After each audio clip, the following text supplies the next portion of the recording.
everyone, and welcome to my sewing room. I'm back from vacation and we're ready to do another video, so don't go away.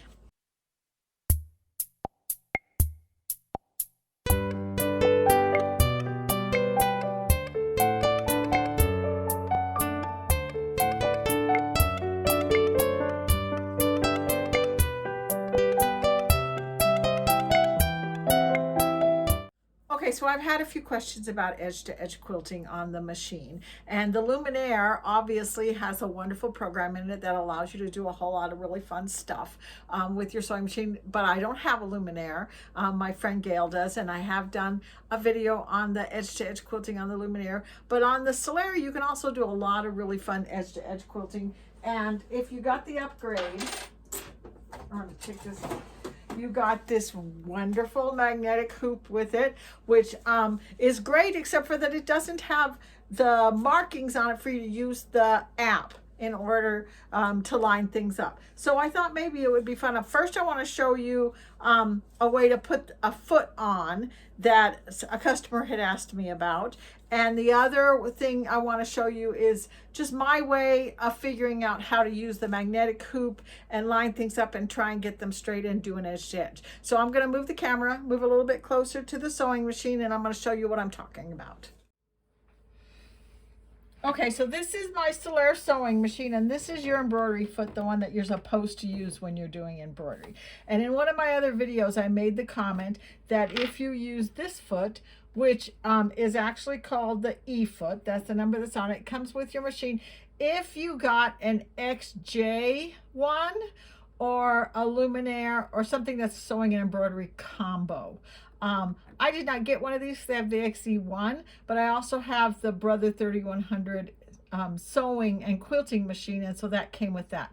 Otherwise, you'll have to go and buy one. But the reason why I really like this E-foot is because, hang on just a minute, I'm going to put this embroidery hoop on here.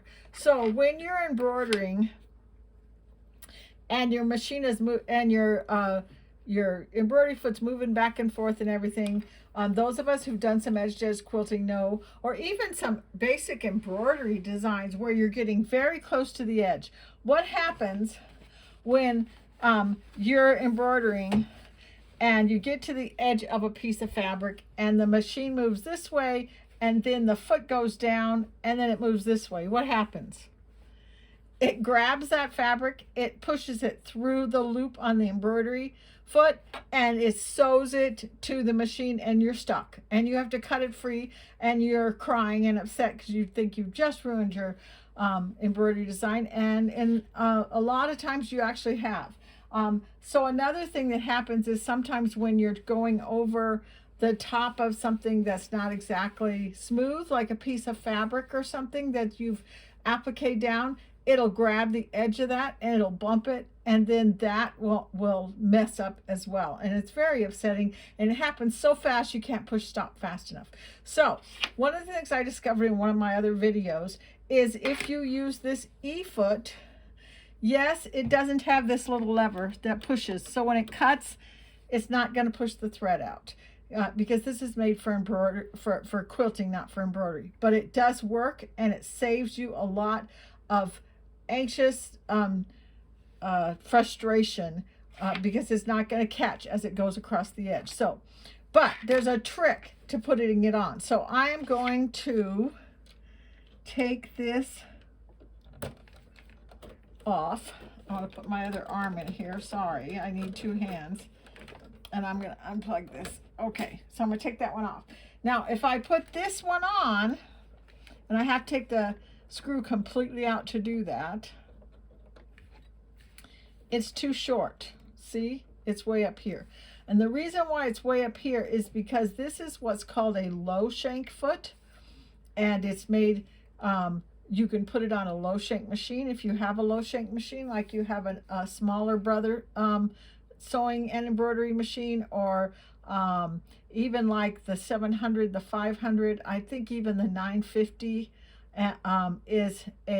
which is a great Brother sewing machine and quilting machine, is a low shank. And then when you start getting into the bigger embroidery machines, they become high shanks. And the the distance from the screw to the foot are a lot longer. So whenever you have a foot that you've got that's a low shank foot, and you will find that there are low shank feet out there that you want to buy, including some of the walking feet and darning feet, you have to put this extension on there, and it usually comes with almost all the sewing machines. Over the years I've seen it in a whole bunch of them, and it's called a shank adapter, and it has this weird little D shape right here. So in order to put this on, you have to take the screw out, and you have to slide it all the way up and then put another screw, and usually it has another screw in it. So, and that's not an easy thing to do, to find the hole and get the screw in there and everything. So now I think I got it in there. I'm taking this other screw out. So now the shank adapter is on there, and it's made my stillaire from a high shank to a low shank. So now all I have to do is take this one and put this one on. And if you're trying to do some free motion quilting on your regular brother sewing machine, not embroidery machine, this is wonderful. It does a really good job. A lot of people say it's for echo quilting, and it really is, because, hang on a minute, it's got a long screw, because this round area allows you to do some echoing around the outside of something, so that's what it's really for. But we're going to use it for an embroidery machine today, and you'll see that it just glides. I have a long arm machine as well, and they have from the company that my long arm comes from, they have one they call a glide foot, and that's basically what this is going to do for us. It's going to glide. So that's what that's for. So anyway, let's move on to the next part. The next part is that we're going to do a little bit of edge-to-edge quilting. I've chosen a design that is built into the stillaire. I'm going to move the camera so that we're looking at the screen. Okay, so here's the screen of my embroidery machine. I'm going to push the screen so it opens up the menu. And then what I'm going to do is, if you have the upgrade to your stillaire XC1 or XC2, you're going to go down here. XC1 or XJ1 is what I meant to say. And you've got all of this menu, but there's an arrow that's going to bring you down to this menu, and here's a quilting menu in here. And this is a really fun design that's got some sewing, iron and a dress dummy and some scissors, so sewing notions and stuff. I'm going to set it down. Now this is too big for this magnetic hoop that I got with the machine. This magnetic hoop is 7 by 12. So I need to make it smaller. So I'm going to hit edit and size. And remember, when you hit size, you have to push this button here, the one right here, and it's going to say okay to reset, and you say okay. And then in this case, I can bring it down to whatever size I want to bring it down to. Now, it's tempting. So I'm going to go into the settings right here, and I'm going to tell it that I want a 7 by 12. And then that puts this dotted line right here. That's the 7 by 12 hoop. It's tempting to make this as big as I can possibly get and still be in the 7 by 12 hoop. So see, it's right there, right inside of there. And I got a piece of fuzz on my screen. That's what you would think. I'm going to get it as big as I can so it works in the hoop. The bad thing about that is, if I make it as big as I can, I have no wiggle room. So when I rehoop it, I can't move it. And I'm telling you from experience, it's very frustrating, because then you got to rehoop it again and line it up and check it, and then rehoop it again. And then finally you get it in the right place. So I'm not going to leave it that size. I'm going to give it a little bit smaller, so I have some wiggle room to move it back and forth and up and down to make it fit when I get ready to rehoop this. Now, I am going to go ahead and move the camera again, and then show you how I've rehooped this up and lined it up so I can do the next part of this. Okay, I have a confession to make. I am not an exact person. And I have, over the years, as I've taught people how to use their machines, had people who say, I want to get this exactly right. I don't want to be any kind of a gap. I want my lines to come together exactly perfect.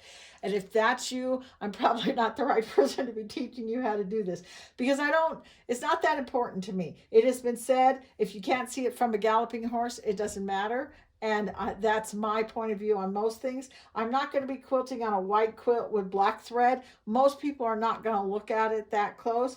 One of the things my grandmother used to say is, if they look too close, poke them in the eye. So I don't know.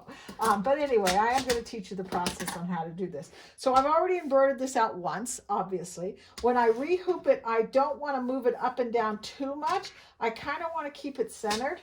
So I'm going to just slide it over this way. I want to make sure that I have enough of the ending of the last design in the hoop, because remember, when it comes over and sews, it won't go right to the edge. There isn't enough room.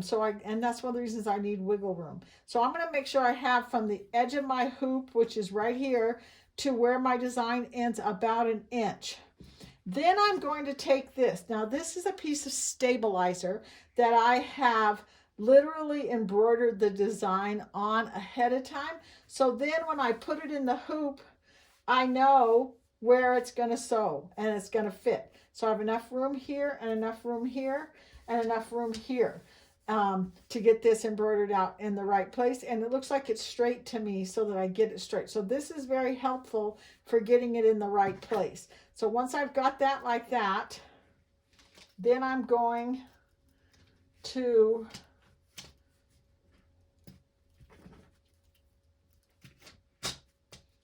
put my magnets back on again. And the advantage to a magnetic hoop, if you haven't used one before, is the fact that it grips it really fast without you having to futz with trying to push that top hoop inside of there, and it won't pop open. And this one is a great one. It does not pop open. I have had that happen to me with some other ones and some of the other brands where it doesn't pop open, but it slides.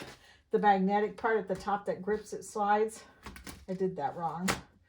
And then I get frustrated and upset, but not enough to make me rip it out. Anyway, so I've got this rehooped, so it's ready to go. I'm going to take it back to the sewing machine, and we're going to check and make sure we put the design in the right place. Okay, so this is not an easy thing to video. I'm going to give it a try, though. So here's my screen of my sewing machine, and here's my design that's still on there from where I started. And then here it is lined up with my piece of stabilizer in there to see if it fits. And I have a confession to make. After all of that I was showing you, I got back and I checked it, and I was too far away. Over here, I was too far away from the edge of the hoop, and it didn't fit. Even with all my wiggle room and everything, it didn't fit. So I had to take it out of the hoop and rehoop it. And sometimes you have to do that to make sure that you have enough room to get that lined up. So that's what I had to do. No matter how much I tried to get it where I had it, there was enough room on this side. So I had to rehoop it. But anyway, so now I've got it rehooped, and I think I've got it in the right place. I've got my piece of stabilizer lined up to see if it fits. And I don't know, with the design being so much smaller, the hoop, that this is really necessary. It's usually, they do that when you're trying to make it fit in the hoop exactly for the size of the hoop. So I just wanted to show you that's one of the things a lot of people do, is sew it out first and then use it. But anyway, once you get it in here, then what we're going to do is we're going to check and see where that first stitch is at. And because this is an edge-to-edge design that's been created in the machine, the start and stop is dead center in the middle of this design, which makes it really easy for me to check it. If the start and stop were at the bottom, it doesn't line up quite as easily. But I'm going to come over here, and I'm going to say that I'm ready to embroider this out. And then I need to move it up and down to get it lined up. So if I hit this button right here, see this one? It looks like a square with a plus sign. It will allow me to choose dead center in the middle of the side of the design, and it puts a little green X right there. So it's moved over there, and I'm going to put it over here. Okay, sorry. I had to go out and come back in again. I want this to be exactly where you can see it. So can you see where my needle is in comparison to where it should be starting the stitching at right there? If I move my little piece of paper over, this is where I want it to start at. So I need to move it up and down. So I'm going to say over here, say okay. And then I'm going to go back into the move button, which is where am I doing? Layout, move. I got a little bit lost there for a minute. And then I'm going to move it down.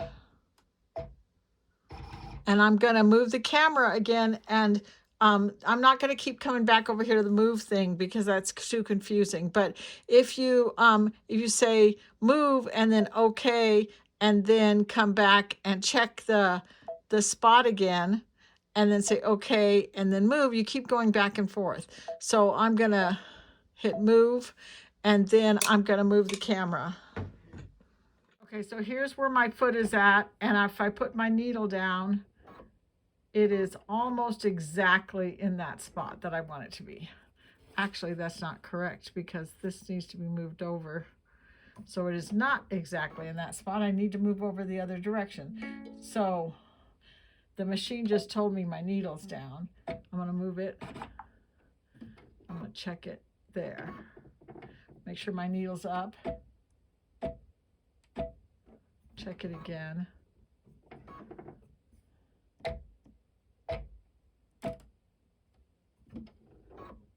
There we go. That's pretty darn good. I think I got it in the right spot. If it starts sewing right there, I'm going to be very happy. So I'm going to say okay on my screen. And then I'm going to hit, hang on just a second.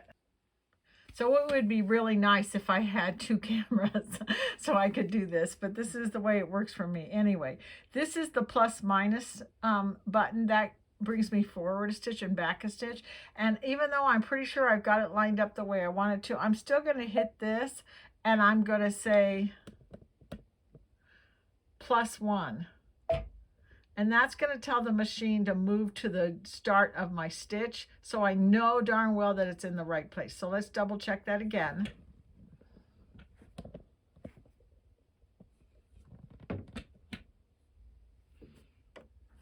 I'm going to take this piece out, the piece of stabilizer that had the stitching on it.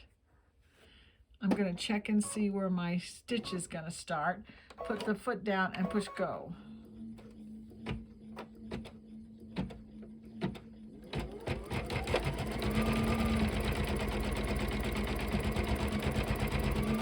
Okay, so this is what I was talking about before when I said that I don't care if I'm not exact. So I'm going to move this just a little bit here. If you look at this, it is not perfect. I missed by a little bit. If I stressed out about that every single time I did an edge to edge, I wouldn't get a quilt done. So I'm not going to stress out about it. I'm just going to go ahead and finish what I'm doing.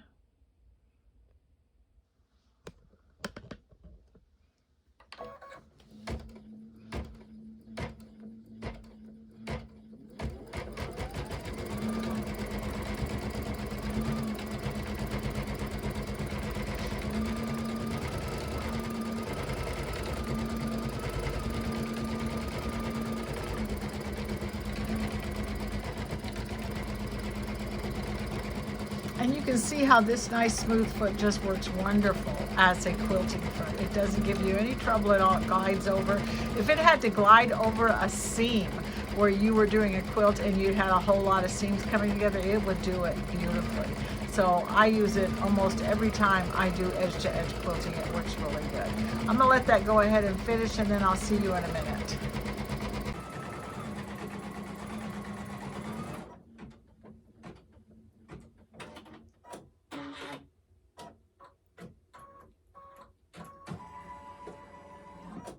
Okay, so that's all finished. I think it came out pretty good. So if you have a Stellaire, an Altair, or a Meridian that has the upgrade and you have that laser, does that make it easier? Oh yes, it really does. The laser helps you keep things straight so they're not crooked when you go to rehoop it.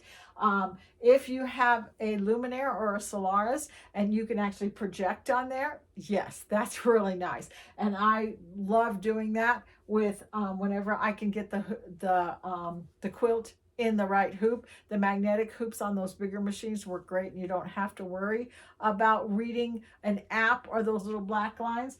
On our Stellaires, we have to have the little black squares on there. So if you're going to use one of the hoops and use the app and scan what's in the hoop, then you can actually see where you stopped sewing and line it up and make it a lot straighter. And you can be really precise if that's what you need to do, but sometimes it's really hard to get it in those hoops. So the magnetic hoops are an option, but you got to know how to figure out to line them up so that it stops and starts in the right place. And I hope that this video was a little bit helpful along those lines. As I said before, I'm not one of those people that are really, really precise, and I'm not going to freak out about the fact that my little hoop did not line up. I think I'm about 1/4 of an inch away there, and I'm not going to freak out about it because no one's going to look at it that close, and if they do, poke them in the eye. So I know I say that too much, but anyway, I just hope that I answered some questions from some of my viewers and that you enjoyed watching this video. Tomorrow is Thanksgiving.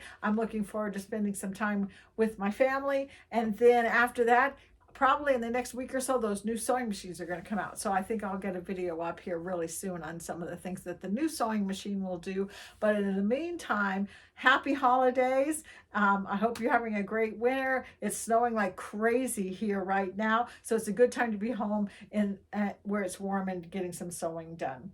And I hope you enjoyed the video again, and I'll see you next time. Bye-bye.